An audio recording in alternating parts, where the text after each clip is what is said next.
BD here, welcome back to the YouTube channel, and in this video we are talking about episode 4 of The Penguin, aka the best episode yet, and the one that just changed everything. I'm going to share some of my thoughts on the episode, a couple of key details to help make sense of the timeline of what happened in this episode, and rate it out of 10 before a prediction about what's coming next. So drop your 10 score rating in the comment section as we get started, and make sure you're subscribed to the channel because we flew past 26,000 subscribers now since I started being active 2 months ago, and I really appreciate that. Let's jump in. First of all, with most of this episode being a flashback, I love that it chose to open up by adding context to that insane cliffhanger that we got in episode 3.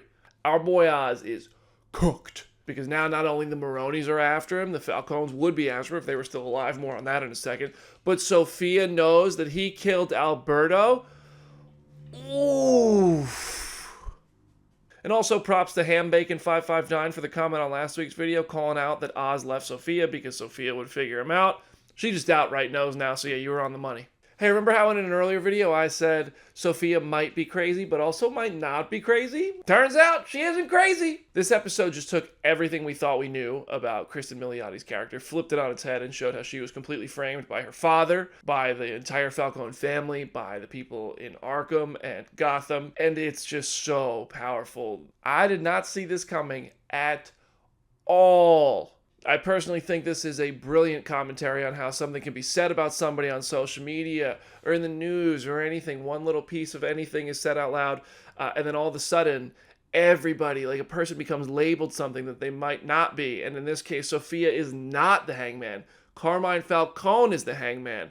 And that is just completely ruining Sofia's life. I don't know if Sofia was a very good person before this, but clearly she seems to be one of the more innocent, morally better people in the Falcone family, and now she's been forced to break. She became a killer, she became a murderer, and now beyond this, it's going to be crazy. She's, whew.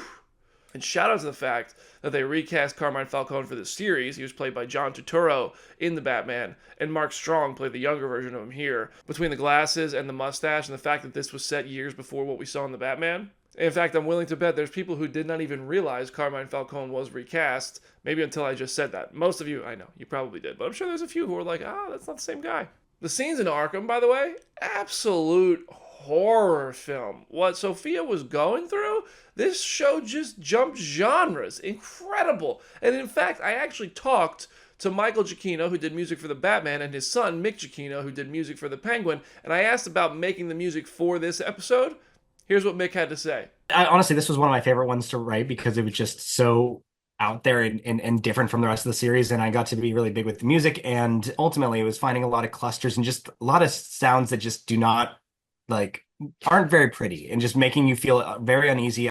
It was just really fun to kind of lean into the almost more horror-y aspect of this episode. The full interview with Michael Giacchino and Mick Giacchino will be on this very YouTube channel later this week, so make sure you're subscribed because we talked about the Batman, we talked about Fantastic Four, and we talked about the Penguin, and we talked about more than that, so it'll be up soon. There are a couple of good little DC nods within the Batman universe and to DC Comics in Arkham. First, I'm pretty sure Sofia saw a member of the train gang from the Batman, from that opening scene of Pattinson's The Batman movie, in one of the cells there. I'm not gonna lie, I was like, maybe we'll see Barry's Joker through one of these kind of windows to a jail cell, but that's the closest I came to wanting Batman or Joker to appear in this. We have a comment about that, actually. Lightspace Man 5046 said in last week's video that when Oz and Sofia were having that argument and the whole thing at the end of the episode, he didn't feel the need for Batman at all, and I appreciate that. I didn't feel a need for Batman or Joker really beyond what I just said in this episode or at all in the series so far, and I think that is such impressive writing and storytelling that you're telling a comic book story in a comic book universe on Max and at the movies, and I don't really care if the Batman shows up. You have some really interesting characters here. We did get Magpie, though, aka the version of Harley Quinn who hasn't seen a shower or a toothbrush in years. Magpie is a villain in the comics where she was a jewel thief in Gotham.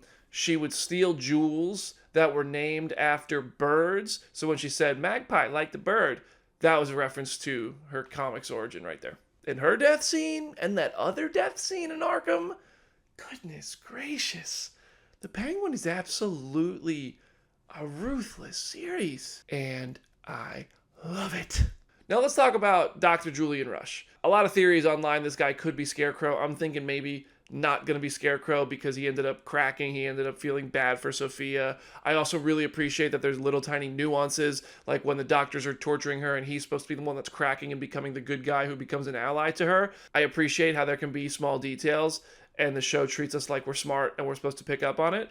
But for all those reasons, I don't think Theo Rossi's character is about to become DC Comics villain Scarecrow. Of course, once she wakes up at his home office, basically, we are now caught up in the timeline to when we first met Sofia in the Penguin.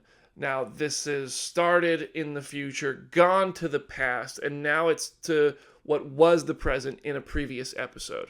And now we jump to the new part of the timeline, which is where we get the chef's kiss, Sofia, savage mode on the Falcons. She's had it with their politics. She's had it with their bullshit, fake friends type of stuff that they all kind of put up with her but think she's crazy. They know she's not crazy. They threw her under the bus. They all contributed to her being stuck in Arkham, being absolutely tortured, and only Alberto tried to help her. Oh, that makes what the Penguin did so much worse. Woo! Like, this episode made us feel for Sofia, really like Sofia, this character who in the first couple episodes I was like, yo, I can't stand her. She's after Oz. She's crazy. She's annoying. Is she crazy? I'm not sure, but she's also really smart. She doesn't take BS. She's after Oz. And the show at first was making me like Oz. This is where it went, nope, Sofia is not the bad guy. Oz is the bad guy. Oz left her behind. Oz screwed her over. Sofia caught wind that her father killed her mother and Oz threw her under the bus to try to rise up in the Falcone family. Come on, that's horrible. Phenomenal writing, though. And then that chef's kiss moment that I referenced, there's two sides to that. First, the fact that she kept Vidi alive, very calculatedly left the window open so she could kill him and he would know what happened. Second, the fact that she took her little niece out. This shows us that Sofia has a heart. She doesn't want to be a bad guy. She doesn't want to be like the rest of her family.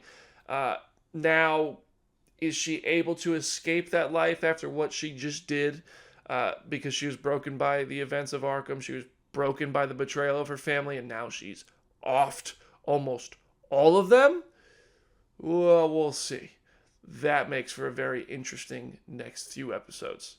So let's rate this episode out of 10. Honestly, phenomenal. Like, just fantastic. The acting continues to be great. Somehow the acting feels like it's getting better week after week. The writing is fantastic. I did think the timeline jumping could be a little bit confusing. But like I said earlier, I do like how this show treats us like we're smart. We were able to follow it. It didn't do any exposition dumps to remind you where they are. If you're paying attention, you're with it. I think that the way this episode flipped the series and the way we're viewing the characters on its head was incredible. And for all those reasons and a few more, I am sitting at a 9.5 out of 10. So where can the Penguin possibly go from here? Definitely, I think, full-on villain Penguin. Like, this guy is rising in the criminal ranks and descending morally, and therefore going to become the full-fledged Penguin villain as we're going to know him in this Batman universe. And that, to me, is very exciting. I feel duped. I feel betrayed. I feel hurt. The fact that I ever thought Oz had an ounce of good in him in those first 3 episodes, because I know the real Oz now. This guy is a jerk. And Sofia, she is going to be on that ass, Oz. You messed up, buddy. What would you rate the Penguin episode 4 out of 10? Drop your score in the comment section. Drop your predictions to be featured in next week's review and breakdown. And subscribe to the channel because Michael and Mick Giacchino's interview will be available in full right here, and I'm very excited to share that one with you. I'm BD. I'll see you in the next video.